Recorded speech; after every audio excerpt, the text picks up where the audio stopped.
Hey everyone, welcome to Love Max. இன்னைக்கு வீடியோல என்ன பார்க்க போறோம்னா ஒரு இன்ட்ரஸ்டிங்கான riddle தான் பார்க்க போறோம். So question என்னன்னு பார்த்திடலாம்.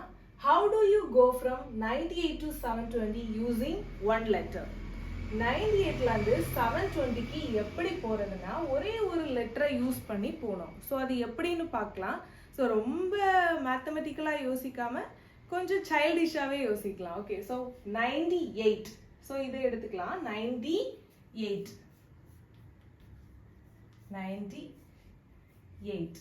EIGHT. ஓகேவா? ஸோ ஒரே ஒரு லெட்டரை யூஸ் பண்ணா 720 வந்துடும். அது எதுனா X. X is nothing but மல்டிப்ளிகேஷன்ல அது மேத்தமெட்டிக்ஸ்ல அது வந்து மல்டிப்ளிகேஷன், ரைட்? ஸோ 90யும் 8யும் மல்டிப்ளை பண்ணா என்ன கிடைக்கும்னா 720. ஓகே, ஸோ இப்படிதான் ஒரே ஒரு லெட்டர் யூஸ் பண்ணா 90 into 8 is equal to 720. Clear?